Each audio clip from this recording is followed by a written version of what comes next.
WWE or AEW end, tune in to the Joe Cronin Show.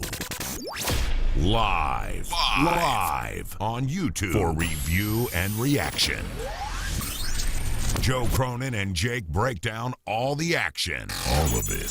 The Joe Cronin Show, your source for wrestling opinions, news, and insanity. A wrestling podcast with attitude.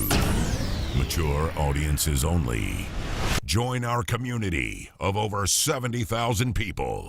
Subscribe free on YouTube to The Joe Cronin Show.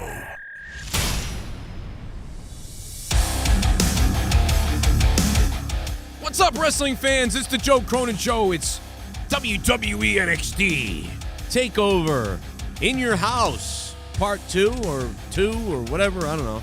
Anyway, Todd Pettengill was there, who we all remember from our childhoods. But none of the new people do, because they started watching in 2005. You know what's funny? Many of the wrestlers didn't even watch Todd Pettengill. A lot of the wrestlers are so young in the company right now, they grew up watching like JBL and Eddie Guerrero and people like that. So, I found that kind of funny when I thought about it. But, I'm very happy for the entertainment tonight. That's the one thing I'll say. Thanks for the entertainment. It is what it is. Looks like we might be getting the end of Regal, which is interesting. I like that they have the little cliffhanger at the end. For anybody that is, like us, especially like me, who tunes in loosely now to NXT, now you're like, well, I gotta, what are they gonna do Tuesday? So maybe I gotta watch Tuesday. So I like that. Good idea by WWE. So often I criticize WWE, and I've even criticized AEW for this, but mostly WWE, that they don't ever capitalize on situations when they have people watching, that may not always watch or whatever the case is. And, so we got to give the tip of the cap to NXT tonight for, being like, let's try to have something for people that watch tonight that haven't been watching in weeks or months or whatever it is. Hey, what's happening with Regal? Maybe that's enough for someone to tune in. Now, maybe it's not enough. Maybe you think to yourself, well, no, I don't give a crap. I still don't care. But, I think there's a lot of people that might bite on that, and I'm one of them, but obviously I'm an easier target since, I have to watch this and I kind of enjoy it for the most part. But there's quite a bit, I guess, to go through. Not a ton, but there's a bit to go through from the beginning to end. We got Jake DeMarco is here, and I'm still processing some things. I'm gonna use the video playback to go. No, thank God we can play this back finally. Yeah, Peacock was a disaster tonight. I missed the God. ending of the Xia Li match because it signed me out. I couldn't get back in. Do you know why I think Finally, they did by that? the time I couldn't rewind. I was like, so then I started watching on mobile because the Xbox wouldn't connect, and neither would my PC. So I sat on my phone for a while, and it was like I couldn't message people back, and it was just a pain for most of the night. You know what I'm noticing now is now I can't get beyond the Xia Li match. So, that's the beginning for me now. It doesn't allow me to go back further. But what I did... Yeah, because it has to, upload onto their server now. So, but Peacock is terrible. It's garbage. It's so bad. Dude, the WWE Network was way better. But you know what I noticed about this? I was actually able to take screenshots before, but when it reset and it came back, I couldn't take screenshots any longer of the screen, because sometimes I take screenshots.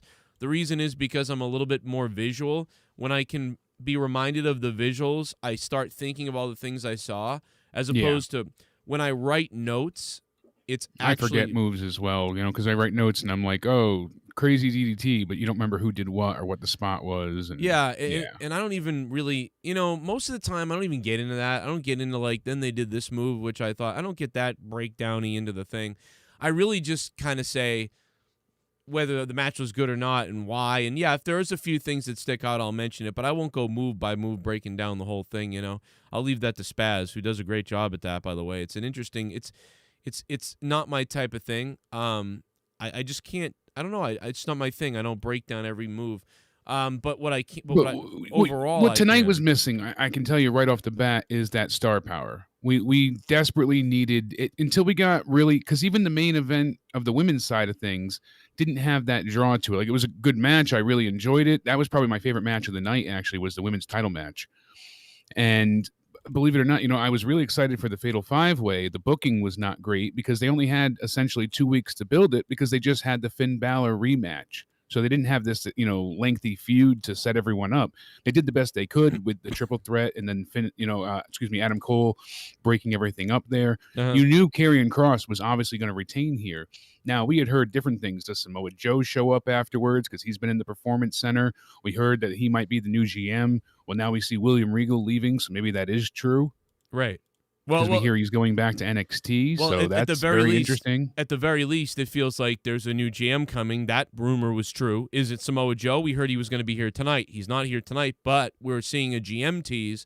So is that, something's going on. I wish he came out and attacked, Kross at the end. That would have been great to see Kross getting choked out at that point, because they book him so strongly that yes, he's a monster heel, but he's just, I can't get into him at this point because I know he's not going to lose. I wish this match was an elimination match. It would have added more drama or at least a bit more tension because of the fact that anytime Karrion Kross was not in the pinfall, with him pinning or trying to submit somebody, I knew it wasn't the end. I knew he had to retain. That's all there was to it. I thought when you said in the chat, like, this should be elimination, I was 100% behind that. I was like, yes, this should have been. I couldn't figure out what to do. I was kind of just confused, like thinking like, man, how could they make this better? And I was thinking match-wise, like, what could they do in the match to make it better? But then when you said, oh, this should have just been elimination, then I was like, oh, yeah. And it should have came down to Kyle O'Reilly and him at the end. And then if they wanted to do this, they should have had the guys destroy Kyle O'Reilly before the end of the match somehow. So he was so worn down. Because what happened to this guy? Isn't this guy supposed to be the big face and the push coming for him at some point? Well, here's the thing, too. Like Mike just said in the chat, he said, is Kross a heel? I don't know. Do you know? I think so. He's not on either side. And that's the problem with him, with Adam Cole, with Finn Balor, with all of these guys. Some of these guys are baby faces. You can tell. Kyle O'Reilly is a baby face. But Adam Cole, he's not an outright heel. He's heelish, but there's times where he's done face things as well with Undisputed Era. And it's like even more recent since the heel turn. He's done so it's weird. Like, yeah, he's a heel now, but it's not just the way they do things. They don't make things feel cemented one way or the other. So it's hard to cheer for either side. Where was the interest in Finn Balor and Karrion Kross? No one got behind either side, so the crowd was flat because they didn't know who to cheer for. Right. Same issue now because Karrion's a badass, so like you want to root for him, but he faces heels. He faces Legado del Fantasma, so he's the face in that situation. And then he faces Johnny, so he's the face in that situation. But then he's the heel in the rest of it, so it's just weird.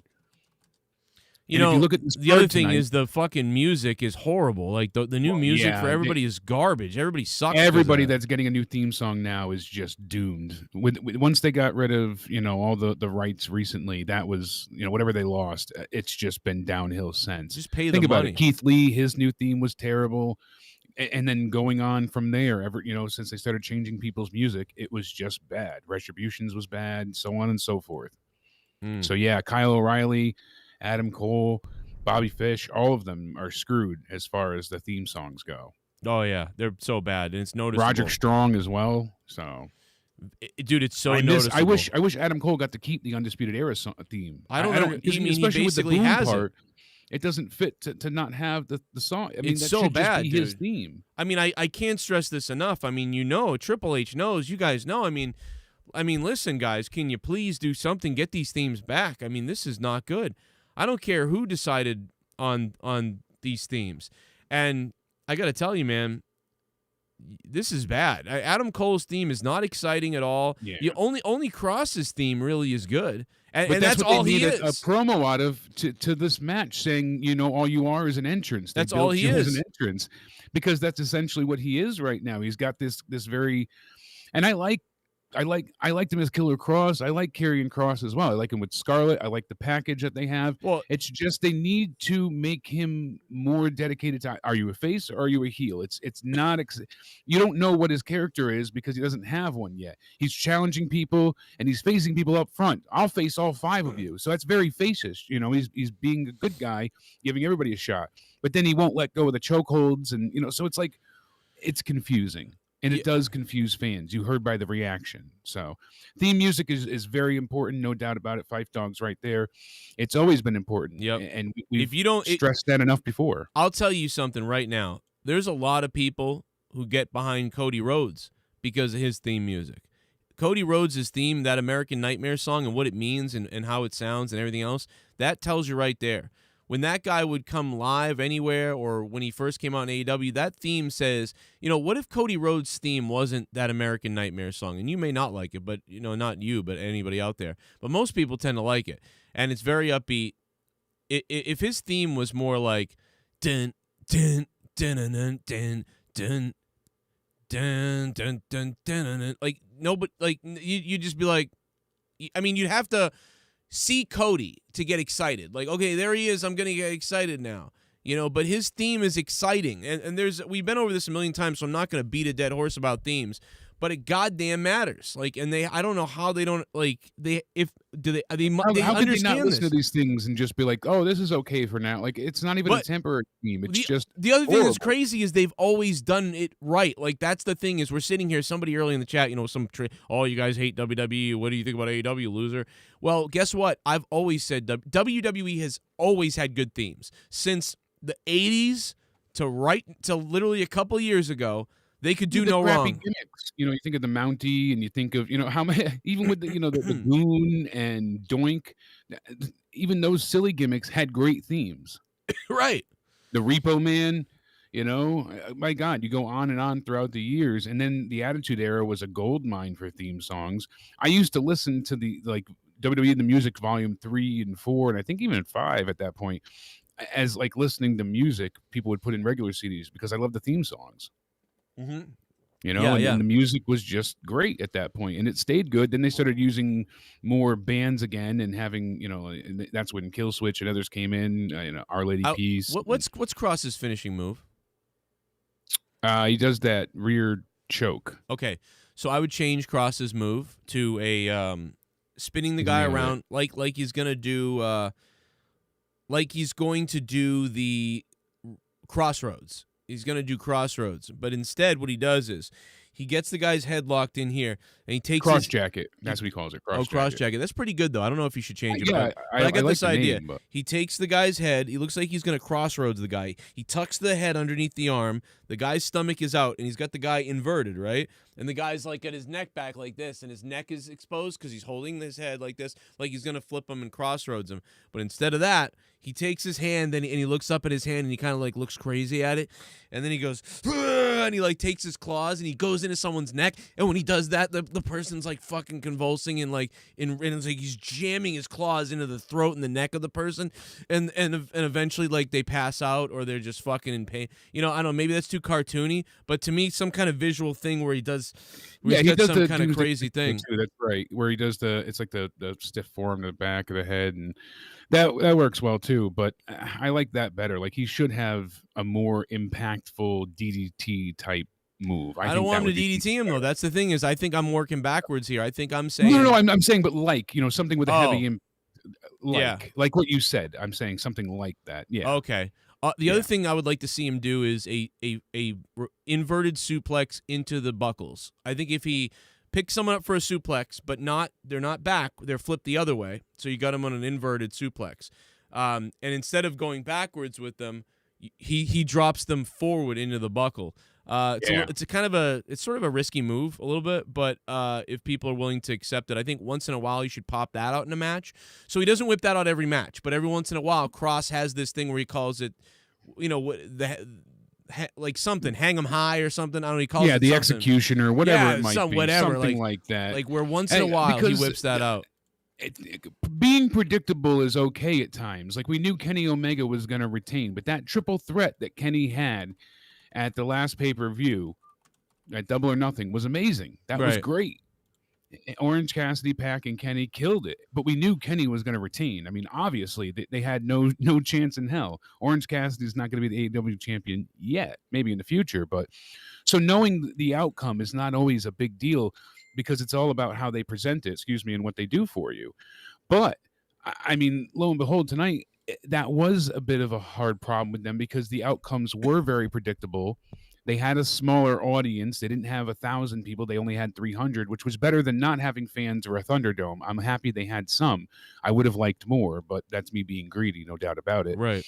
But between Peacock messing up and kicking me out and then the fans being into it, but I wish they could have been louder or mic'd better. I'm not sure at times. Like it really took you out of it. So especially with the matches being predictable, it never felt special tonight.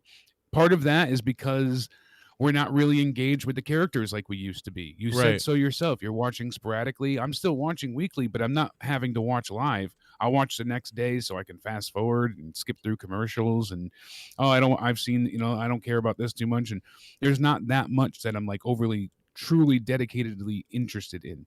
And that's unfortunate. There are things that interest me, but not things that I'm dedicated to.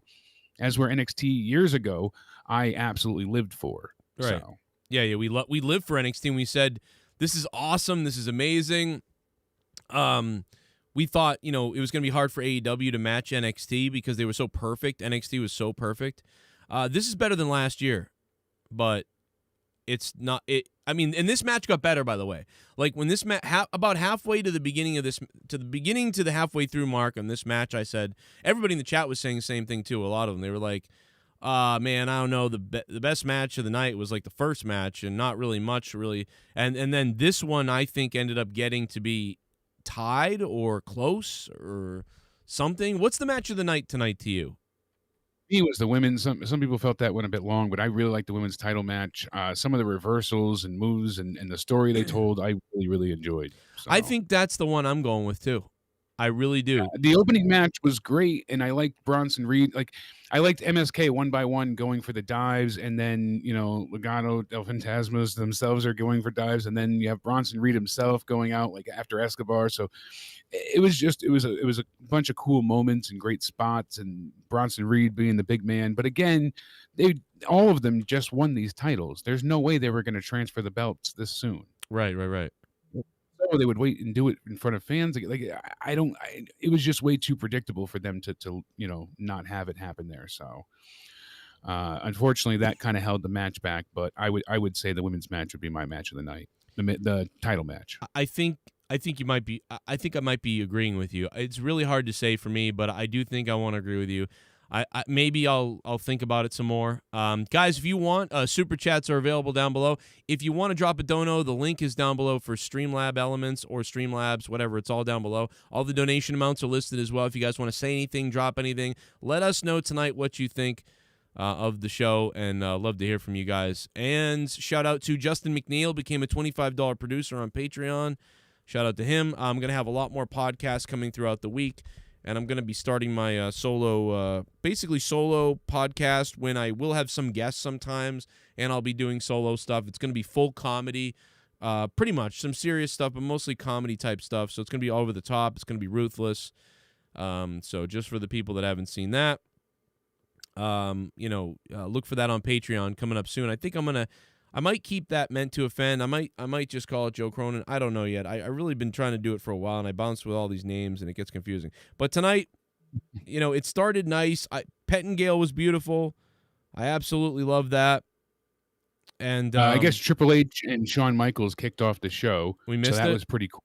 We missed it. That was for fans in attendance only. Okay, so. Well, that's cool. I mean, that gets them all pumped up and the juices flowing in exactly, the crowd. Because they wanted to rile the crowd up. What'd you think of the crowd tonight? So. They were a little, could have been louder. They were a little underwhelming. I don't know. That's why I said I don't know if they weren't mic'd up right, or if it was just they were not knowing who to cheer for at times, or they were just a bit tired, they sounded timid at times. They weren't as loud as they could have been. They did get into it though at the end. Like, I wanted them to go nuts, but midway through the we got a few "This is awesome" chants, but even those were kind of quiet. That's what I'm saying. Is like midway and not through in like the a lack main of event. people way.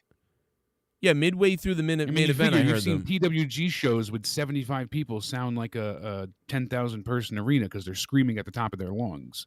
You know, Right. if people react in such a manner, it will definitely show. And these fans were not going nuts. I think that was the first time I thought, oh my God, I hear the crowd. Like, oh my God, they're actually like awake. The crowd's awake in the main event. That was halfway I through. know you're going to say this, but Vic Joseph was Awful. horrific tonight. He was terrible. Thomas just said it in the chat. He says, I can't stand when he goes, oh, you know, he ripped me off there.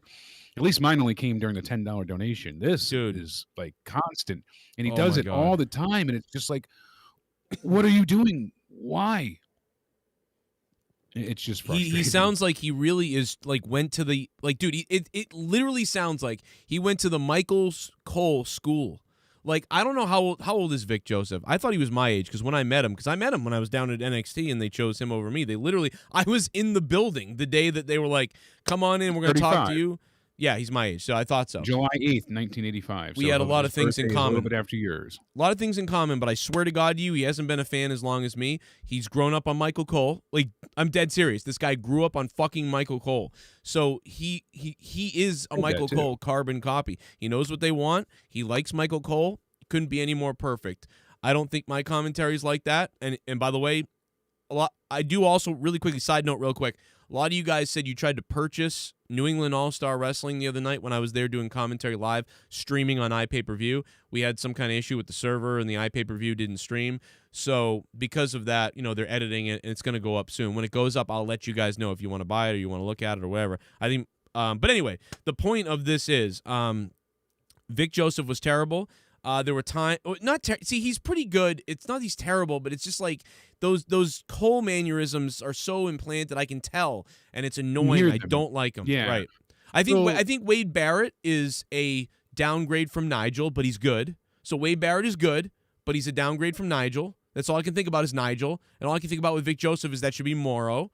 And as far as Beth, sometimes she is phenomenal. And other times, she is annoying. Other times, she's heavily scripted, it feels like, or she's uncomfortable and unsure of herself. Right. Exactly. I don't know. There's times where she's very, I don't want to say like dominant on the mic, but she sounds straightforward and like in charge. Other times, she sounds, as you said before, timid and just meek. She doesn't sound like she's sure of what she's saying, so... Maybe she doesn't, or she's like trying. It's like I can tell she's trying too hard to paint the picture. But then there's other times where she inserts something real, and it's like that's really good. Like that. I mean, she's better than Renee Young by far. So much better. I think at times tonight, Beth Phoenix as a commentator at times was like an 8 at times, and then at other times she was like a cringy 3. So she maybe ends a 4. She ends up balancing out to be a 6 to me or a 5 or something. And Vic Joseph is like a 6.5. And I wouldn't even say Vic is that high because he cuts people off more than I cut you off. I mean, honestly, Mr. Cage just said that, but he's right. He cuts and talks over Wade and Beth constantly. And then there was another comment here I wanted to bring up because he does this as well, which is very odd. You shit on him, but he goes too. ahead. Oh, Alex, he points out when Wade makes a mistake or anybody, like things you should just leave alone. Like if you get a name wrong of a move, okay, pick it up. But if it's not the finisher, or if it's not something massive, I wish I could remember. But he basically like belittles Wade, and it's like, what are you doing?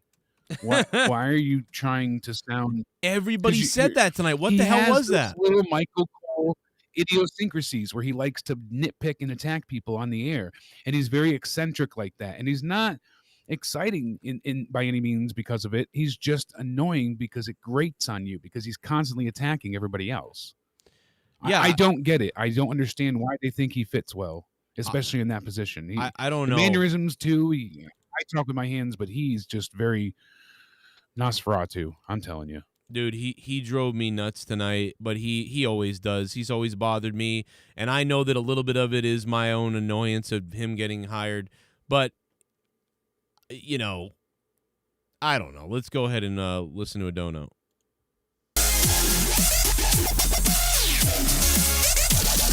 You wanna wake up, Chad? You wanna wake up with me? Finish me!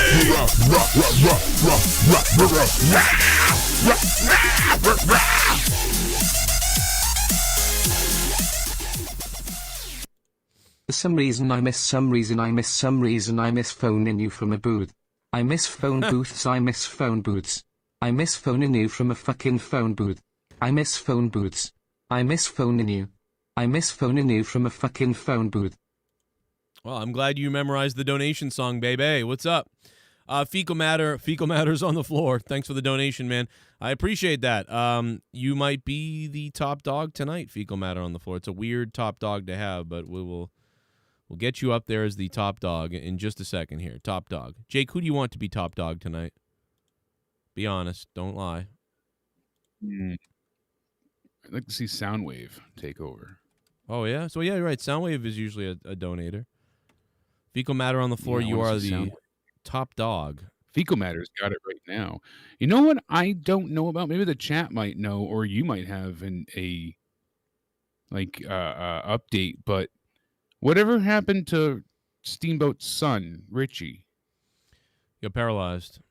He can't wrestle anymore? No, I'm just I know kidding. he had the one back surgery, but No, he got really hurt, and I think he's okay. can he so, not wrestle anymore? Because they were doing a recap because he was going for the NXT title the first time it was introduced, and I was like, wow, going back to the first NXT title, and who was there? Leo Kruger, hey, friend of the show. It's like we've seen you before. Seth Rollins. This is a great question, and it's making me think, and I am searching my brain right now. As well. But good old Adam Rose was champion at one point. What I remember from hearing was that the last time I heard anything about this was 3 years ago. I think it was 3 years ago. I could be crazy, but I believe it was 3 years ago. And I think what I'd heard is that he was going for a third opinion. He got 2 no's and then was going for a third opinion about some kind of other thing that he had to do. And it was also rumored that he was going to pursue a career in something else that he was already good at, that he liked, that he almost was going to do anyway before doing the wrestling thing. So that's all I know, and that was 3 years ago. So I'm way behind. I never heard any updates or anything else, but I think it was 3. Maybe it was only a year ago that I heard that, but I don't remember now. But either way, that's a great question. We should look that up and find out. Yeah, I would love to. See what's going on at this point. To me, it sounds like he moved on to whatever else, and that medically greener pastures. Yeah, yeah. I mean, and that's what a horrible thing. I mean, unless you almost hope his heart wasn't 100% in it. You almost hope that when he grows up to be at some point when he's like 45, he looks just because your father was Ricky, Steamboat. Well, but just he looks back and says, "Listen, there was pressure to me to do it, and I wanted to do it." But in the end, this is what I was made to do, this other career, and this sort of so I'm really happy. So hopefully that's what happens. I hope this isn't all he wanted to do and that's it, because then that's sad, that he didn't get, to do it. I mean, I get it. I wrestled for 2 years. I thought I was going to be Shawn Michaels when I was a kid. I wrestled for 2 years. I don't really wrestle at all anymore. So he definitely retired, as the chat said. That's unfortunate, but yeah, when you're getting a third opinion in like the hopes of a long shot, and then we don't hear anything for 3 years, it's got to be lights out. It's got to be I'm sure he's always got I'm sure he's going to always have a potential for a job in wrestling somewhere, even though we don't even know what he's capable. I don't even know what he's capable of, but based on him and his dad's knowledge and things like that, I would assume. So, chat, what's up? What do you guys give this tonight? We're going to still go into the show. We got lots more to talk about here. We haven't even fucking gotten into it, really. But, real quick, I just wanted to show you guys what you're saying on Twitter. So, just a little idea. Now, there's only 50 votes because NXT is, like, dead. Nobody gives a shit about NXT. We don't get a lot of listeners for NXT. Don't get a lot of content for NXT. Don't get a lot of donations. Don't get a lot of tweets. NXT is just dead for my audience. Nobody gives a shit. And I'm even looking at other people. I look around at other people's reviews and things like that. NXT is dead as far as YouTube reviews go. As far as everything, I mean, the interest is just down. And like I was saying before, because if you look at this card from top to bottom, the matches are great. You know what I mean? The set is fun. The atmosphere is better because we don't have this shitty Thunderdome. I mean, granted, I appreciated the Thunderdome, but it was still bad. It was better than silence, but it's still bad. It is. It's fake, and it takes you out of it. So having live fans back, great. Like, as much as I really wanted to be behind this, I can't connect with a lot of these people yet. Bronson Reed, I'm enjoying, but there's still something not quite that I'm like 100% there with him yet. Mhm. I like MSK, but they feel quite like another flavor of the week at this point, sadly. Very young buck light to me. Uh-huh. They're very talented, extremely talented. They're decent on the mic as well. They can tell quite the story. I like them, but again, I'm not crazy about that style as much. I really do enjoy all of Legado del Fantasma. Joaquin Wild, Raul Mendoza. That was a great spot tonight going through the cage. I love that. Yeah, that was great. Santos Escobar is one hell of a great heel. I really enjoy him. But again, it's a mid-card heel. I want to see them be able to ascend, and it's just not happening. I think part of that is because a lot of the upper echelon of NXT has been there so long that they're stale. Right. I mentioned this the other day that we constantly had a refresh. Every time we got somebody, I mean, if you go through and you look back at NXT champions and you're like, holy crap, you really go through all of it. It's damn impressive that the names you have there. Seth Rollins is the first. Then you got Big E, Bo Dallas. They go up. Adrian Neville, he went up. You know, that's Pac now, but still. Sami Zayn, he went up. Finn Balor, Kevin Owens, Samoa Joe. Then Nakamura, you know, Bobby Roode, Drew McIntyre, Andrade, Aleister Black. These people all went up. Then, all of a sudden, we had, from July 2018, the same group of people of Ciampa, Gargano, Adam Cole, Keith Lee, you know, and just Finn Balor, Karrion Kross, and it's like, all right. So it hasn't had that much of it, and the star power went down. It's been the same people fighting for the belt over that same 3-year period as well. For quite a while, it was just Tommaso Ciampa and Johnny Gargano. Then Adam Cole was in the mix, and then it really just became about, you know, them and Finn Balor. So, and I just want to address a couple of people in the chat. I do plan on recording. I have a lot to talk about as far as E3 goes, I think. I'm going to be talking about that separately on my video game channel and probably on Patreon. You'll get an audio version of it. So, yes, anybody that's interested in my video game stuff, make sure you're either a patron or you're on Evil Spectrum 3, my other YouTube channel, Evil Spectrum 3. That's where I'll talk about Halo, Diablo, and then other games if you want to talk about them. But those are the two that I know about really well, so we'll talk that. Leah sat today watching E3, waiting for Bethesda to unveil some Elder Scrolls or something, and that didn't happen. She looked like she was because they have Elder someone. Scrolls 6 that people are waiting for, and then they have that other game, Star Side. Well, they did that instead. That's the thing, is they did that stuff I was instead. Like, all right, that looks cool, but they didn't really show much from what I saw. I barely saw anything. I only saw that in the Halo multiplayer trailer. We have plenty to talk about with that. I'll probably have people on. Anybody that wants to be on that or wants to talk video games, let me know. We got to get that done, but I'm going to do my own thing, so blah, blah, blah. Kushida wasn't on the show tonight because he's going to be on Wednesday for the Open Challenge, and they like to keep these things short and sweet to the point. They never usually have more than 5 matches, sometimes 6, but usually it's just 5. I love this format. You're in, you're out. You don't get bogged down. I mean, last time, Double or Nothing. They went longer. Good. They went longer tonight than usual. They did. They went longer. Like by a good 20 minutes, I think. But Double or Nothing, again, everybody said, oh, it was long, though. We got to the last match. We're already 4 hours in. Now we got to go Stadium Stampede. So people were tired of the length. I like this format. I wish all pay-per-views were a solid 3 hours. I think that's a good time frame to aim for. Yeah, I know. I think it's good. WrestleMania or SummerSlam, or like your big one, you're all out, something like that. Yeah, I think like if they start at 8, it's nice if it 8, 9, 10. It's nice if it ends at like 11 or 10:30. I guess 3.5 hours is great. Yeah, anything beyond that, it starts getting like, whoa, like, all right, there's only so much. There's only room for like that opener to be fire maybe, and the second match is good still, and then something has to happen that's a little bit different in the third or fourth match. And then, you can throw in a fifth, another match, and then you throw in your main event. That's perfect. You can maybe add one more if you gotta, but, and certainly sometimes you also don't want to hit that, oh my God, it's over already. That kind of stinks too. But as long as it's pretty good, we're not going to complain. Now, I'm going to really quickly throw it out there to you. And I know that we're not done reviewing the show and talking about specifics, and we're going to go into it more. We have a lot more to say. I have a lot more to say that I got to remember. So I'll tell you right now, I thought it was a 6 out of 10 tonight. That's kind of what I'm at. I was probably around a 7 myself. So okay, so that makes sense.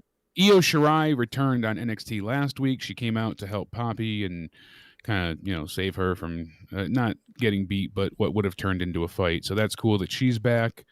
And, we have a stacked women's division. I'm not sure how long Io Shirai will be in NXT, but I mean, I'm not sure what else can they do with her. She held the title for a long time, and the Empress of the Sky kind of did it all. Conquered war games, been through all these grudge matches, told some great stories. She was always interesting and fun to watch, but that's one, like, I don't want to see anybody go to the main roster, but realistically, she's one that should go. So I wasn't all right, so the match with Martinez, the first women's match, I only saw about short 3 minutes. It was about 3 minutes. So I mean, it was 8 minutes, I guess, altogether. Short. But I don't even think I saw a full 3 minutes. I basically got to the point where she hit her with like a splash in the corner, and then Xia Li rolled out of the way, and that was it. And then my Peacock cut out till after the match. So I thought it was a good story. They had the story of like, okay, she couldn't beat Martinez a few years back, and now she beats her tonight. But then at the same time, I'm trying to remember because, what the fuck? Why is my thing off? I had my pages listed here with my points I had about that match. Now I can't see it. What the fuck? Anyway, something's wrong with my goddamn fucking Peacock. Let me see if I can get it back up. But yeah, no, the stuff with the other woman too, was the who is that lady? The Xia Li? No, the one with the mask on. Oh, what's her face? not Boa, right? The one who is like Mei Ying. Mei Ying later on in the . Right. So in the what the fuck is wrong with me? Why am I drawing a blank right now? That stuff was pretty good. I thought that was fun, I guess. Yeah, I didn't get to rewind it and see it, and Spaz told me a little bit about the beatdown afterwards. Yeah, they beat her up afterwards. They all kind of stared at her, then walked off. I thought that was pretty good because they were like really. There was a lot of story here. So it's like there's I defeat Martinez now. Okay, finally I got her back for that. And they really painted that like, oh, she beat her years ago. It's been eating at her. And so she beats her, big whoop. It's sort of a throwaway, like, okay, she just beats her now. It didn't feel as much that she earned it because it felt like she sort of just kicked her ass within. I thought I don't know, man. It felt like 5 minutes to me. So yeah, the time I just checked on Wikipedia was 7:40. I saw on Twitter it was 8 minutes, so I was close. But I had a few points, but I don't have them. But I had them in my head. Now I don't remember. But the bottom line is that the story was good. Well, yeah, that's the thing. Xia Li's had this interesting story where originally she wasn't winning, and then she was like, kidnapped and trained and turned into an assassin. And it's been this compelling thing. Who is this, Mei Ying lady that's controlling her, and Boa behind her, and it's Boa's always giving her weapons. It's got this pretty interesting thing, and I'm at least intrigued somewhat by the story. It also looked like that Dakota Kai like broke her face on the pottery flowers earlier, like in the Raquel match. And by the way, Gonzalez doesn't sell worth a shit. She drove me fucking nuts sometimes in that match. I think they want her to be that way. Because I know they do. But I don't get it. She wasn't acting like this previous to this as much. She would no-sell some things, but it's got. If you look even a few weeks back when she was tagging with Dakota Kai, she wasn't even this bad. So I think as champ, they're telling her like really no-sell, because she had a great moment where she caught Ember again, and I was like, damn, she gets out of the Eclipse and catches her, and they're making her look like not full on Lesnar, but like that, where he would catch people and reverse finishers, and that's what it reminded me of. It was badass. She reminded me of Diesel. She sold like Diesel. Okay. I could see the selling, yeah. But I'm saying with the strength, which does like the finisher carries and whatnot, it just kind of reminds me of the Lesnar. No, on offense, I agree with you. You're right. On offense, I think she does. She's kind of like Brock Lesnar-ish. On defense or on selling, she reminds me of Diesel. Like how he'd get hit, and he would just sometimes Diesel would get hit. Kevin Nash, he'd get hit, and he'd go, and he kind of like wobble or do something, and then he like whip his hair back and be like, oh, and it was just like, what the fuck is like, which is okay because you're a big person, you're tougher, you're bigger, stronger, but on the diving stunner, man, on the whatever she calls that, I forget what the diving stunner is called now, but what is the it? Eclipse? Is that the Eclipse? Okay, so that's Yeah. the Eclipse. So the diving Eclipse. stunner, Eclipse, she hits her with the Eclipse, and it's just like she hits her and she just like lifts her head up and then throws herself over, and it was weird. Like, I just feel like that move, man. See, are you talking about the ending or earlier on? The ending.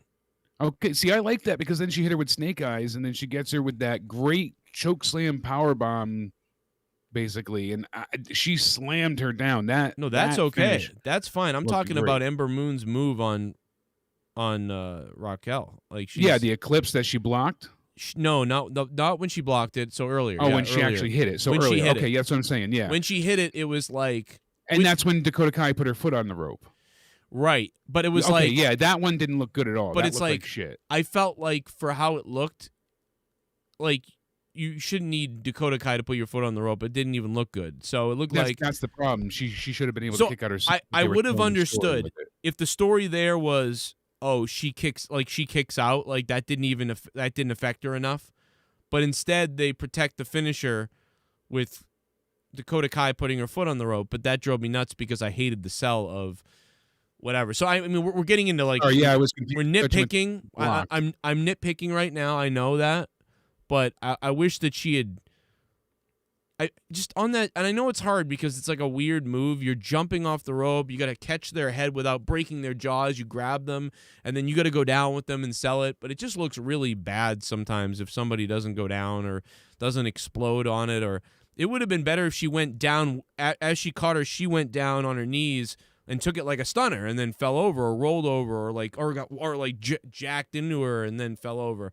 But the fucking hitting it and her just bending over and then looking up and then falling over backwards, I don't know, man. And maybe they're doing that because it's safer, but it looks like shit.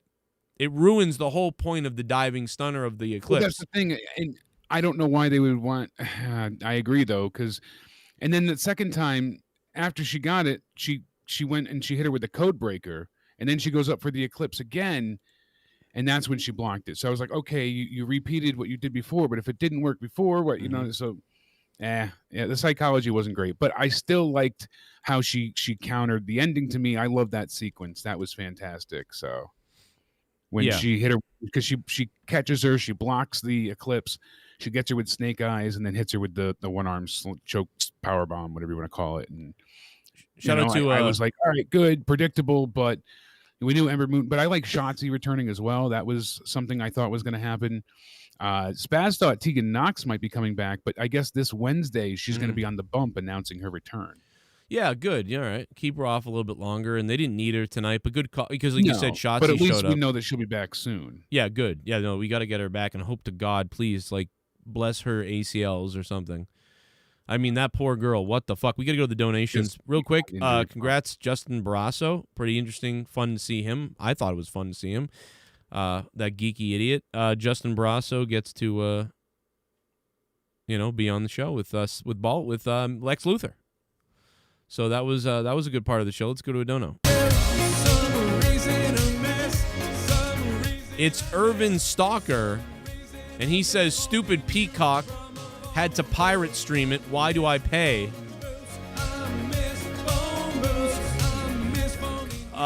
We heard all night that there was a problem with Peacock. My guess was at one point you could actually take screenshots of the show. When Peacock reset, you couldn't do it anymore because I was looking for a thumbnail and the screen would only come up black and it was censored. Stupid Peacock. Had to pirate stream it. Why I pay? So it is part. Thank you, Irvin.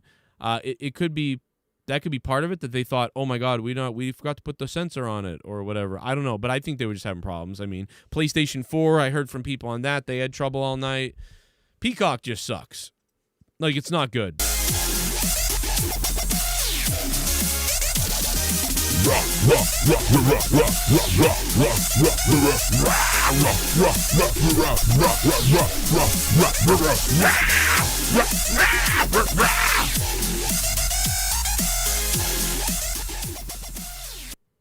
Fecal matters on the whore, it's okay, I am a horse.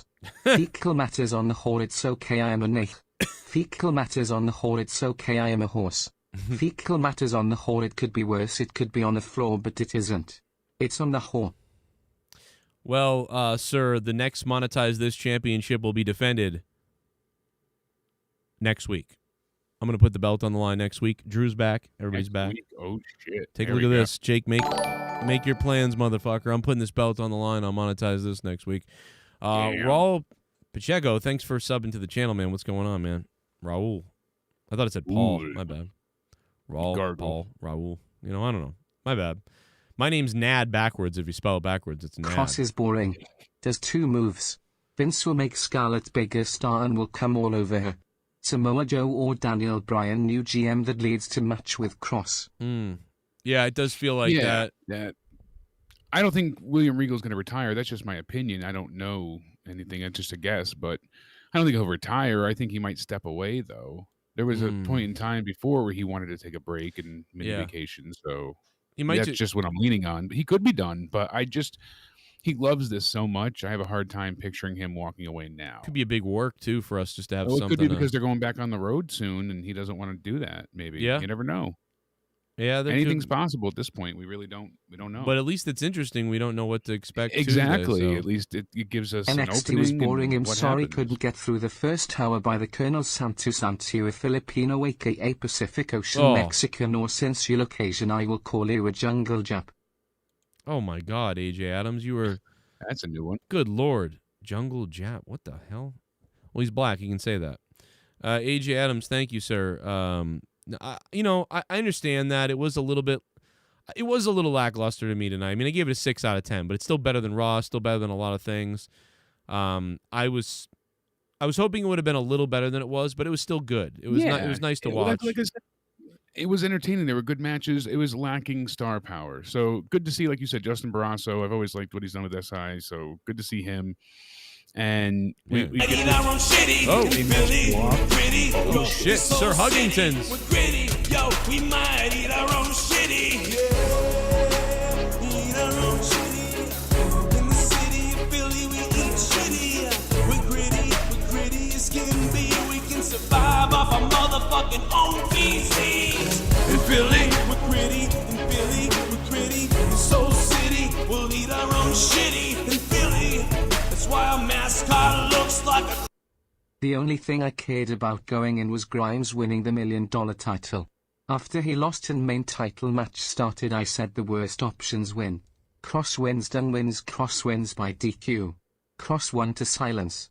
5/10. I am shocked about how it ended, kind of, with Kyle O'Reilly going out. Sir Huggington's, it's great to hear from you. And Sir Huggington's, you are now the top dog. And yes, I will admit, even though they're trying to build sympathy for Kyle, so that's that. I like LA Knight, but I've always liked him. But I'm surprised with the Cameron I've never Grimes. been crazy about Eli Drake, and we didn't talk about this yet. Well, really that's quick, not his name anymore. You piece of shit. Did you have anything to add about the 6-man tag match in the beginning? The 6-man tag match in the beginning. Yeah, the opening match, MSK and Bronson Reed. Oh, do I? Yeah, we didn't really talk about it much. Right. I mean, besides the spot with Reed, I mean, it was all. It was all building up. Wild goes out, Lee goes out, Mendoza, and then all of a sudden Reed to follow. So we get that big dive. So it was probably one of the most well executed, planned out matches of the night. Is what I can say about it. Like it was. That's the thing with MSK. It's again Young Buck Light. There's a lot of spots. The promo tonight was not good, but they've told some really compelling, story type promos. It was match of the night until the main event, maybe, or until the women's match, or the women's match rather. Yeah, because I gave the at least for me, but yeah, I think the women's match probably wins for me as well, just because it was the most interesting, that had the most whatever to me. I don't know, but yeah, they really had. I mean, just the ending was wild as well. I mean, we get the double team blockbuster. Mendoza gets destroyed, and then he gets hit with the top rope splash from Reed, and my God, that's like the sun is falling, big man coming down. That's a lot of weight, and they retain their titles. So that was it was a fun match, got the crowd going.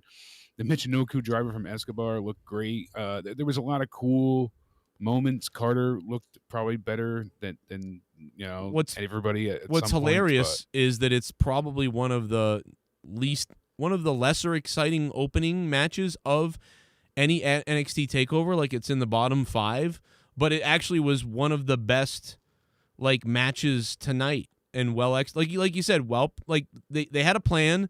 It made a lot of sense. It was good, and they went out and they seemingly executed it perfectly. So that's the thing I'll say about that match. They're working against one thing. The audience typically going to this show, especially NXT, they're going to be a smart crowd usually, I would say.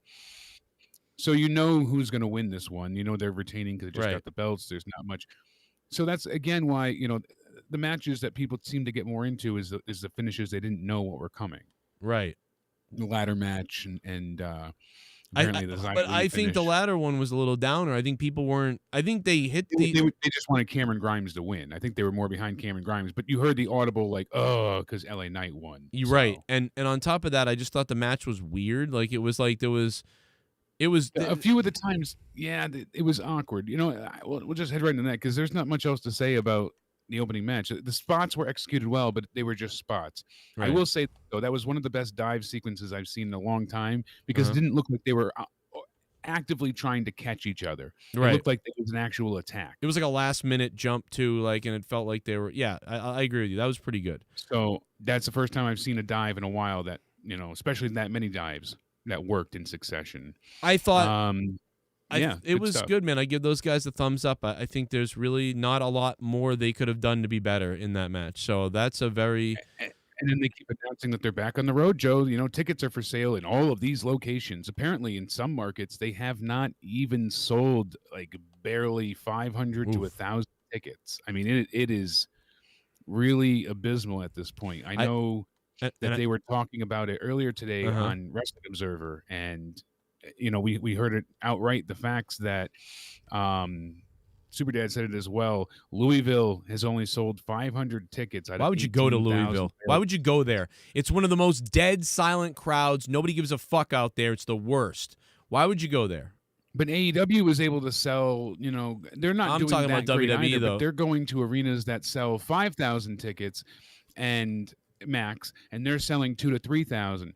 Most places, WWE is selling anywhere from, some places have 200 tickets, 500 tickets. Listen, but they're about 2,000 to 3,000. Some places have 6,000, but nothing sold. Let me tell you this, and listen, I know that I fought with trolls the last 3 hours on Twitter who are all WWE bots who were like, "You're an idiot. WWE's richer company than AEW," and I'm like, dude, I'm not even talking about AEW. All I said was, the ticket sales aren't doing the best. And they're like, "Oh, you're a fucking idiot. Ratings are different now. You don't understand anything."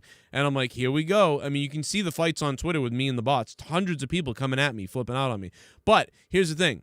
You got to remember this, too. Dave Meltzer and the Wrestling Observer, they did this with WrestleMania and said the tickets weren't selling then, too. And they weren't. They were selling slow, really slow. But, I just want to say that, these same reports...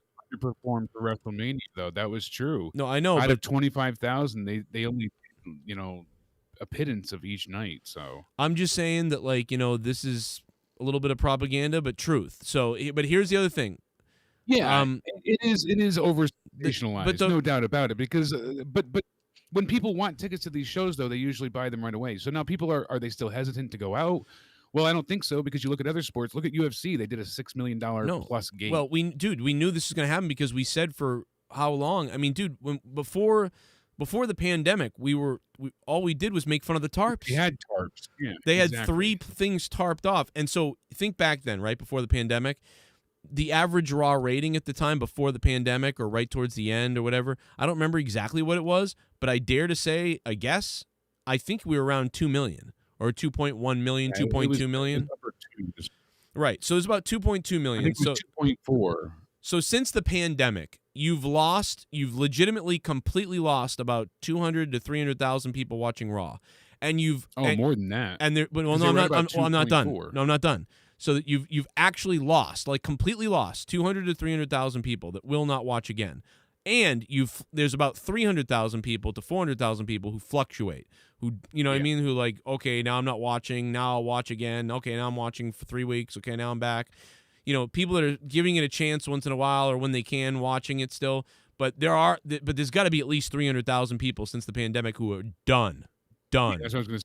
The fluctuation fans, I think, is worse than anything. So the fans that quit, they probably weren't going to stay around anyways at this point. But the ones that fluctuate, if you can't, make them retain, you're going to lose them as well. So that's even worse. Well, but it happened, and forget the pandemic. Just go back to 2018, 2019. Same thing happened then. We had a group of people that completely cut off. People say, don't watch then. Well, a bunch of people didn't. 300 to 400,000 people left the building. And then 300,000 other people were fluctuating. And then somebody else eventually left the building. It's this constant rotation, downward spiral that's going on with the ratings. And you can't deny it. It's going on. I'm not saying AEW's better. I'm not saying these people always bring up AEW. They have fucking Trump. It's like Trump derangement syndrome with this country.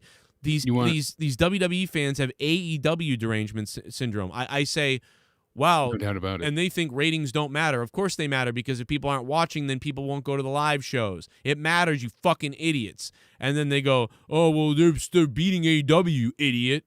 Okay, I didn't bring up AEW. You brought up AEW. What the fuck does that have to do with me telling you that the WWE ratings are dropping? I also bring up that the AEW ratings are dropping. We are worried about AEW because they were at 1 million people. And by the way, AEW beat NXT for 90% of the year. So the people that are like, oh, you fucking blah, blah. Yeah, great. I'm concerned about AEW. There's a major problem. They have 400,000 viewers now. But they still beat NXT for 90% of the year. But whatever. I didn't bring that up. These people do on Twitter because they're bot psychos. Or they have to, and when they lose, they can't say, oh, we lost. But next week they have to be like, oh, we won the demo for 8:30 to 8:45. Like, they have to find. They're on crack, dude. And they're the ones that say the ratings don't matter, though. But then they actually say they matter when it comes to AEW. Joe, 2018, Raw drew at the end of February 3.105 million viewers. So, still over 3 million. 2019, they were down 600,000 almost at 2,462,000. 2020, they were down to 2,337,000. Jesus. So they were at 2.33 right before the pandemic began. Right. So they went from 2.3 right before that week. They had 2.4, 2.38, 2.03, 2.385. So they were always pretty much in that 2.3, 2.4 mark right before the pandemic. Now they're getting 1.6, 1.7, 1.6, 1.8. You know what we can say, though, Jake, after talking like this, what me and you can say right now, though, is this is not an AEW event tonight. This is not a WWE event tonight. And what we can say about NXT is they are doing solid right now. Like, NXT is doing solid because they're in the 700,000s and they're consistently staying there. So AEW was doing great, but right now we got to give it to NXT because NXT is staying within that 600 to 700,000 range now, and now they're stable. So very interesting stuff that NXT is now this stable show on TV. You wouldn't have thought it, but they are. They're the ones that are stable now out of nowhere. So we thought, AEW is going to remain in the 900,000s to millions now because they're. But now that their night changed, that ruined everything, and now NXT is the ones that benefited from being on by themselves at night. They picked up 50,000 to 100,000 solid viewers that are sticking around, so their rating is staying at that solid number. So, I mean, listen, for all the NXT marks out there, and me and you were, nobody was, NXT was our savior for the last 6 years. For a long time, yeah. So, I mean, we used to come out of takeovers so excited and pumped, and 9.5, this show should be a 10, but I can't give it a perfect. Yeah. It's almost like, and we would be so excited and losing our minds, and I can't believe what we just saw, and it was just a regular match. And then they started adding in the War Games matches and like really, going nuts and stipulations and all this crazy stuff and Ironmans and like, oh my God. And it just got better and better, and the talents and the tag teams, and it just was, every takeover was like a holiday. It felt like a true special for wrestling fans. Right. I don't know if it's coming down to the atmosphere, if it's because they just have no stars right now because the fans can't get behind certain people. Is it the storytelling? There's so many things to point out, but I'm not connected like I used to be. I know you're not. I know many of the fans aren't. And the music Even is bad. fans, The you know, wrestlers' so entrances are it bad. That adds to it too. The wrestling entrances, not It good. does. WWE was on a roller coaster of 1987 to the year 2019. All right, we're talking about, in my opinion, 1987 to the year 2019. WWE's music department, from Jim Johnston to CFO, the best music in wrestling, the best music production for wrestlers in wrestling ever. 1987 to 2019. And now we're at Impact Wrestling 2014 levels as far as music goes in WWE. Very fucking terrible. What are they doing? Yeah, no Generic doubt. wrestler number And that's 6. And it's so, that's what I'm saying. You just can't behind anybody because everybody feels similar and boring. Like, for a while there, we were saying the best thing was Pat McAfee. And that's not a knock on Pat. And that's, you know, You're right. he was Jimmy Hart great. gets credit too. I'm sorry, Almighty One. Jimmy Hart as well. I'm sorry, Jake. What were you saying about Pat McAfee? No, I'm saying a non-wrestler was one of the best things we had in the pandemic setting with how great that worked out to be. I wish they had that in front of fans. Because he felt it would have been fun. even better, but it felt like he was saying anything, and he was good at it, and he was passionate. And he really did, man. They need more of that. exactly, because he was a character. I'm jealous. Heel. That's He what was I a wanted to do, bastard, man. If I could go and to he was WWE, clean to people. I love what Pat McAfee does, man. He's got a bigger show than me. He's in WWE. Like, that's what I want to do. I want to be a dickhead like Pat and get on the mic and do these things. I'm jealous of that guy. But you know what? He's great at it, so I'm happy. I'm so happy for Pat. He's so good. That's the difference between Vic Joseph and Pat. I want to do what Pat's doing, but I cheer him because he is entertaining me. Whereas Vic, it's like I feel like I could do that better, and it pisses me off. So that's why Vic Joseph pisses me off, and I love Pat McAfee. He is the best broadcaster the company has, that's stupid. And I know some people think that the 2-hour show ruined it. I think going live is an issue, but not the 2 hours, because really they're only writing 20 minutes more television a week. Yeah, right. That's all it is. Yeah, it's not much. Because their hour show before didn't have commercial breaks, so they had the full hour of NXT. So when you have commercial breaks, you lose 9 minutes. You know, each commercial break is supposed to be 3 minutes. You lose 9 minutes every half an hour, so it's 18 minutes for an hour. So essentially, it's 42 minutes for that first hour that they have, and so they have an hour and 20 minutes worth of show between the 2 hours. So they're only adding 20 minutes, basically. So, yeah, we heard Triple H. Shut up and watch. Stop complaining. Janelle's right. And God, NXT had to go up against Batwoman tonight on the CW, so that should really affect their ratings. I mean, that's hilarious. How many people do you think watch Batwoman tonight? 80,000 people? Oh God, I should try and see if I could find last week's. I bet you 120,000 people watched Batwoman last week. I bet you 230,000. Okay, that's probably I'm looking more. up now. Oh, they didn't cancel it yet. Well, it's got to be bad, whatever it is. I mean, and it's not because it's nothing to do with anything, but the writing is the worst shit you've ever heard. Oh my God, is it bad? Like, it is bad. I dropped, I mean, it started with the trailer for the first episode ever. But anyway, let's not spend time talking about a piece of shit show. It doesn't make any sense. But funny to rag on it but listen, it was supposed to be for girls and women mostly, and the teenagers. And so that's the thing too, is like, I'm not rooting for them not to have a show to watch. I wish it was good for them. It's not good though. But you're never gonna have a good show when you just bash men, like, and you make some weird fucking piece of shit. Both way off. Oh, why did it do a lot more? Yeah, it was at last week was 440. Wow. Well, that's where it was. So that's not too bad. It was at 660 for the premiere. Last season, they were getting 1.86 million when they started. Right. And then they do 1.45, 1.2, and then they held there. And then dude, episode 10, they finally hit below 1 million. Fucking Batwoman beat Raw at one episode last year. Like, that's hilarious. Yep. That's sad. Their premiere. That's terrible. That show is so bad. Their last episode. It's better than Raw, though. Before, it's fucking better than Raw. 440. It's better than Raw. It is. Like, I watched it. I was like, well, it's better than Raw. I really thought that. I'm like, it's so bad, though, but it's like, it's more. Maybe that's just because I'm bored of the wrestling sucking, though. But it's pretty bad, man. It's pretty bad. No, there's been more episodes. Hold on. Let's see here. Because they're trying to build for season 3. and they have lesser ratings now. Hold on, that wasn't updated, so thank you, whatever shitty list that was. I got it. They're at less than 385 now, so Okay. I mean, they'll get down to they'll get down to Impact Wrestling numbers. I believe they're at 385 at this point still, so it's bad. Holy bat tits, I agree. Okay. Cross will be Mark Mero, Scarlett will become Sable main roster, mark my words. Yes, I mean, I was going to say that earlier. Mark Mero had more charisma than Kross. So that's, I mean, Kross is really in trouble. Kross is like a stone man. I mean, just insert like I think Kross is what what's his name? Lance Archer wishes he could be. Right. That is the great point. That's a great point. However, I like Karrion Kross better than Lance Archer at this point. I think Lance Archer is better in the ring, though. I don't know.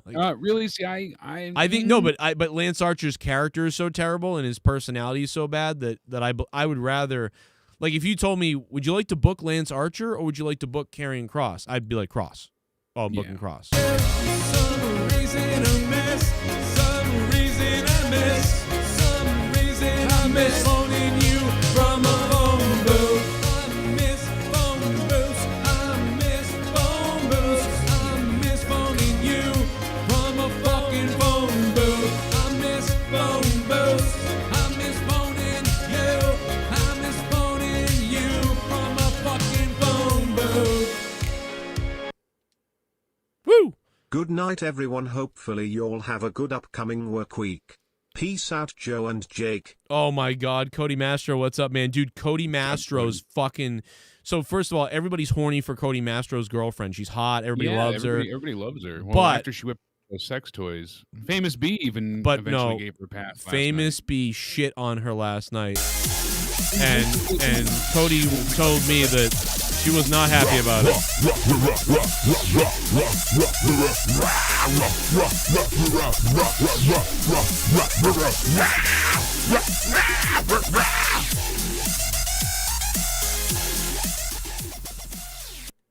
Decent PPV. Hated that ending. Why build up O'Reilly all the damn match only to have him take the L? And what the F is up with the shitty music? For the chase. Vince is shitting money at this point but can't give talent a decent song anymore. Good, not great. 7/10. Merge, it's another example that they have lost touch, that they're delusional. They're willing to sacrifice their music over a few pennies, Merge. That's a big problem. It tells you major issues in WWE right now. Why are they sacrificing their music department for this generic piece of shit when they could fucking spend $20 million and own everything? Drop the $20 million or $10 million or whatever it costs to own all those songs. But would you? I don't know. Yeah, would you drop $20 million? So that's... I really would, because that's how important music is to me. It's so important. If I had it and it was... even if I didn't have the money, I would find a way. I mean, you don't want to be like... what's his name walking to the ring with a boombox over his shoulder? But, I mean... it happens. Famous B shit on Cody's girlfriend, and it was very mean. It was hilarious. He did for quite a while, and then at the end, he's like, I'll give her a pass. I thought he let it. He was fucking around, but I mean, I don't think she's ever heard someone shit on her. Yeah, because all anyone's done is lick their lips with Cody's girlfriend, and Famous B was like, "You flat ass bitch!" Like he was like, "Fucking Oh my God, dude!" I think Famous B is bitter, because people just keep stealing his gimmicks and he's not getting hired anywhere. So I have a feeling that he's sitting there, just this anger is building up inside of him, and he took it out on Cody. How many people have said "call me" or "get famous" or all that shit? They've stole all his shit. It just happened again in AEW, didn't it? Yeah. Didn't we? We were like, oh my God, this guy, another Famous B ripoff. But so here's the thing: he's mad and he's taking it out on her fucking asshole. It's exactly what happened on Monetize This last night. I mean, listen, what are you going to do? Except he wouldn't fit in her asshole. Right. That's a good point. Yeah. And speaking of... that's why he's really upset. And then last night also, Casey as Ross said this. Now. They're really fucking now. I was dying laughing because in high school, we used to always screw with teachers and principals and stuff like that. We'd do the meow thing from Super Troopers. Yep. That's what it reminded me what's going on meow? And we would do that all the time, and then finally the principal caught on to it, and we got in big trouble. But wow, I mean that's nowhere near.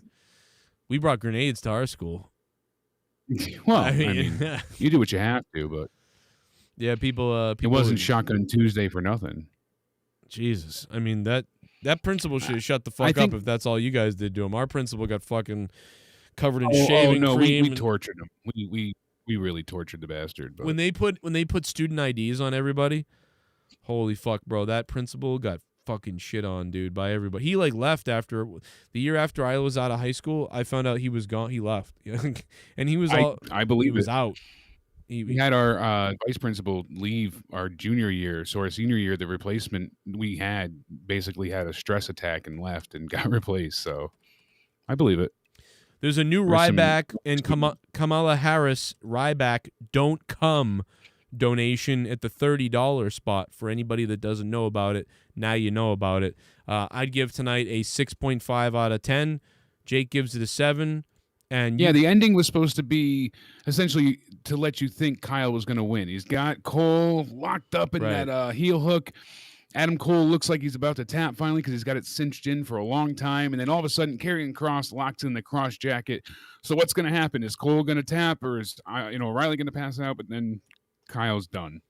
57 so of you it voted. just felt very sudden. I think that was the problem because all of a sudden it was just like, oh, Kyle's out. Like, so it was jarring after everything else, the super kicks and cross throwing kicks and Adam Cole breaking up the pinfall, like Kyle O'Reilly coming off the top rope. And like, it was just shot, last shot, top rope, Gargano, hit. It was like, holy shit. And then just to have him be like, oh, he passed out. It was just disrupting, it didn't feel like the flow was right. So a bit dejecting for the ending, but still Kross looks like a beast. Very predictable, but good. It was a strong main event, and it really sells Karrion Kross. Now I don't know who he faces going forward because he beat everybody, essentially. Yeah, I mean... This match proves that, there's no one as his equal. That was the thing. Is there any interest in seeing Adam Cole now face him? It should have been those three and Karrion Kross. Karrion beats all three of these men. Instead of having, Adam Cole be added to the match, William Regal should have said, well, now, because you disrupted the match to decide who's the number one contender, we're going to make it a fatal four-way, and you're not in the match. That would have worked well because now they would have saved Adam Cole. And all I could think was I wish that was the match on the card Moon tried, but the conclusion was foregone. On the other hand, Impact booked a Fatal 5 on a PPV way that ended in a DQ. Brandy should get me a sandwich. Spaz Phoenix, thank you, man. I mean, I would say that we were talking about Impact, and I thought Moose and Kenny Omega was better, and I can't believe I'm saying this. I said this earlier. Can't believe Kenny Omega and Moose I thought was better than half of the stuff I saw tonight, but that's not a bad thing. Everything was good. It's just I liked NXT tonight enough. It just wasn't the great, it just wasn't. There wasn't a lot of pop to me. I love seeing Pettingale. Pettingale was like one of the biggest things like for me. Love his voice. Love him. Guy's a goddamn legend. But again, I think a lot of the wrestlers that wrestled tonight probably didn't even start watching WWE until 2003 and 2005. They probably didn't even know Todd, which is what I thought was funny. Well, yeah, some of it. Johnny Gargano had the Shawn Michaels In Your House outfit on. Right. So that was entertaining. That was kind of cool. And the other thing about it is, the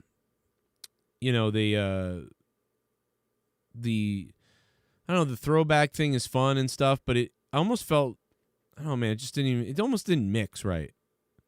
Almost doesn't mix right. I don't know why. It just doesn't seem like NXT. Like, Halloween Havoc kind of did. That made sense. I don't know why. And I love the idea of this. I was like, In Your House is going to be great. I don't know, man. They got to get back to the full crowds. NXT really needs that bigger crowd. The crowd did not. NXT needs that lively atmosphere. They need it bad. I mean, if there was a crowd roaring at everything tonight, it would have probably made the show a point better. At least 1 point. 6 would have gone to a 7. 7 would have gone to an 8. I really believe that. Let me see here. Jake, holy shit, you cute. Damn, Vanessa wants to gobble your dick. Unbelievable. So, losing all that weight helps. It was the crowd. They definitely weren't hyped. Two dirty minds. Yeah, I think you're right. Like I said, the loudest crowd I ever saw was at NXT Takeover. It was insane. Yeah. Oh, yeah. They were cheering for the heel Adam Cole. I was shocked because Johnny was so over. Right. And they cheered out Adam Cole, and that's the night he won the title from him. It was crazy. So, well, again, like I said, guys, hit the like button if you can get us to 100 likes. Me and Jake will probably get our podcast going this week and get it on Patreon. I'll have my podcast going and get it on Patreon. I'm going to have my podcast on E3 I have lots to say. Obviously, you guys know I'm a huge Diablo and Halo fan, so I'm going to have lots to say about Halo and Diablo, I think. Diablo 2 remastered. That's Diablo coming 4. up. Now we know when it's coming out. Season 24 Yeah, of Diablo. Season. You know anything about the mobile Diablo yet? The mobile Diablo pisses me off only because I signed up for the thing years ago. I signed up to the alpha years ago. Yeah, and it's like, can I get the alpha already to like try it or do something? And I'm watching everybody and their mother get to play it. It fucking pisses me off because I probably won't even like it that much. It's just something that when I want to keep playing Diablo, but I'm too tired to, and it's time to go to bed, it's going to be a nice thing to lay down and play for 5 to 10 minutes. But whatever. Probably won't like it much anyway. I'm cool. Whatever. It'll come out when it comes out. I know that. So we get sometime this year, though, it seems like it's coming out. So I think Christmas. I honestly think, which is weird because who cares about Christmas in your phone? But I don't know, man. It's got a December, early next year vibe. Maybe early next year, December. You got season 24 of Diablo releasing in the next 4 weeks, 6 weeks, probably 4 or 5 weeks. And then you got September is Diablo 2 remastered. And then probably sometime at the end of the year to next year, sometime early, the phone game. And then Diablo 4 will probably come out a year after that to 2 years after that. Yeah. Age of Empires 3. Time. Christmas. Maybe. I want to talk about Age of Empires 3 as well, or 4 rather. Did you see the Xbox fridge? The Xbox what? Mini fridge. Oh, I didn't see the fridge.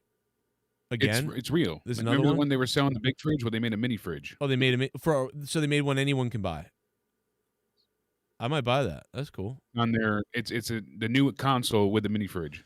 I might not buy that actually. I don't know. It's crazy looking. Depends how much money I can make. I probably won't buy it, but it's fun to think it's fun to think I could buy it.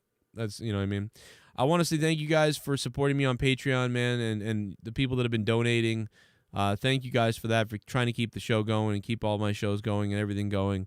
Thank you very much for that, man. It means a lot. You guys are the best. It's been a rough week, whatever. I'm tired now. Jake is getting a dick installation done in a couple of weeks, so that's going to be, for his wife, it's going to be great news for him. She's going to love it. Jesse J has an amazing Hannibal impression. We found that out the other night. That was hilarious. He was killing me. Is that your cat's asshole? It is my cat's asshole. No lie, I just saw Jake's cat's asshole was looking at us in the face a minute ago. That's right. His brown eyes looking at you right Dude, in the face. I the fuck, you guys missed it, but I looked up to look at Jake and all I saw was like, and I go, what the hell is that? I'm like, it's an asshole. Molly Holly's Oh, been yeah, reported yeah. getting ready for a larger role with WWE recently. Wouldn't surprise me to see WWE stretch their SJW muscles and bring her on as GM. Yeah, it looks like that's going to happen. Hopefully it's good, but I don't know if anything's good anymore anywhere. I don't know if anything can be good anymore. I thought it was weird that they put the $1 million belt in a weird gold briefcase and hung that. I don't know. I'm surprised. I don't know what the reason. Maybe because there's no buttons in a way, or I don't know. I just thought you would hang the belt like any other belt. But maybe they felt it's such a prize, and obviously it's worth $1 million, right? They say. So that's why it was in a glass case, I guess, that you could just break with your hands. Or maybe it had bulletproof glass. I don't know. But I wondered why that was awkward, They did an okay job. I just thought the ladder match, I'll never remember that ladder match. I'll never watch that ladder match again. Nice spots, a couple of nice spots. I enjoyed them. I think both guys are good. I like Eli or LA Knight. I really like him. I fucking love him. On the mic, he's good in the ring. I'll never remember the match. I thought it was a little lackluster for this whole thing about the $1 million belt. It would have been, I don't know, man. I just thought they could have done more with that. I don't know. Everything building up to it was I thought was fine. I thought it was good. I love the $1 Million Man. He couldn't pass the title off to one of his kids because they're criminals. So LA Knight had to be the one to get the belt. And, Ted DiBiase ironically has no money, and yet he has $1 million belt, which is funny. And he has multiple kids who could have been wrestlers and been the $1 Million Man to pass the torch. But like I said, they're criminals. And So- Cameron Grimes actually has a ton of money. Cameron Grimes really has money. He's got more money than Ted DiBiase in real life It's now. GameStop. That was funny when the crowd was chanting to the moon with him. Yeah. Just wish he wouldn't fake climb so much. Yeah, that looked weird. He's goofy. Like when he's taunting, the title's right there, and he's trying to get the crowd hyped. I get it. So he goes for the gold. I want the gold. So he goes for the gold ladder. All right, well, you need that because it's higher up. Okay, so that makes sense. But he wasted so much time between everything. It was just wasteful. Yeah, it was not a. It was And you get sloppy. frustrated. You're like, come on, I know you're an idiot, but get up there and get the damn title. Oh, hurry up already. So Yeah, man. It was just not. It could have been, man. If that match had been better, that would have helped this show a lot. If that ladder match had been like the best match of the night or the second best match of the night, that would have helped this show. Spot was a hard landing, no doubt about it. Yeah. Oh yeah, that last spot was great. They had a couple of good spots that really were good, but the match never had a chemistry the right way. Never felt solid to me. So whatever. And they got the belt, and it was just weird. It didn't work out. But I guess the whole thing is whatever. Just get the belt on LA Knight. I guess he's gonna, because he's got the two of them have a perfect gimmick for this.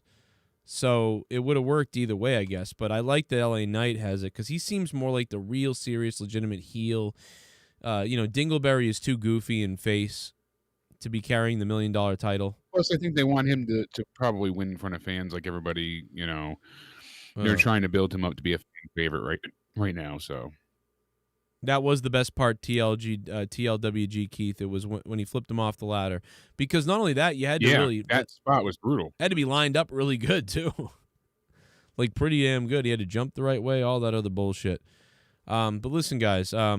I hope you check out my Patreon, patreon.com/Joe Cronin Show. I'm going to have podcasts up on there. I'm going to have my Meant to Offend and a bunch of other stuff throughout the week. And again, like I said, I'm going to have a video game podcast going up about Halo and Diablo and everything, whatever, up on Evil Spectrum 3 on YouTube. My Twitch is twitch.tv/Evil Spectrum 3. Used to be Joe Cronin JCS, now it's Evil Spectrum 3. And patreon.com/Joe Cronin Show. I'll have the audio version of that up there as well. So we'll see you tomorrow night for the Monday Night Raw review. See what happens on the Raw review. I mean, hopefully the fucking show's better, but I doubt it. And that's about it, man. Thanks to everybody who supported tonight. Shout out to Sir Huggingtons, who's the top dono. Ocho, I really appreciate it. Thanks to everybody in the chat. You guys are all sweethearts. And I hope you all have a good week.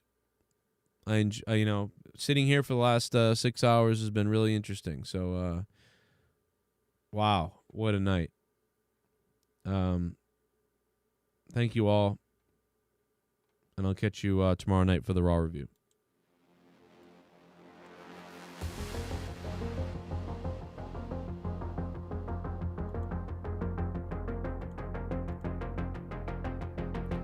Barrasso got to be on the commentary tonight, too, at the beginning. I like that. Shout out to Barrasso. Good job. He did good.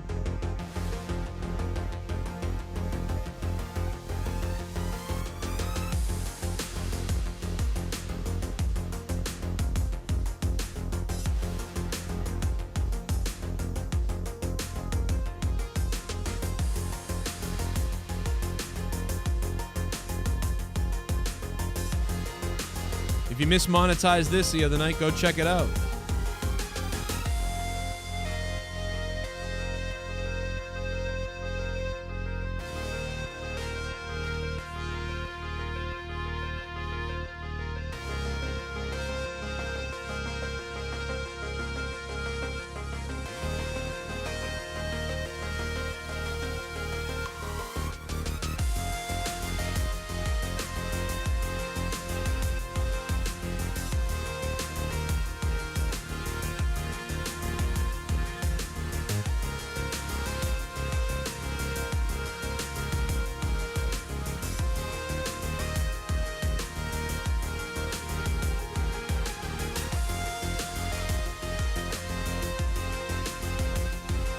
I want to thank you guys for giving us a platform, for supporting the shows.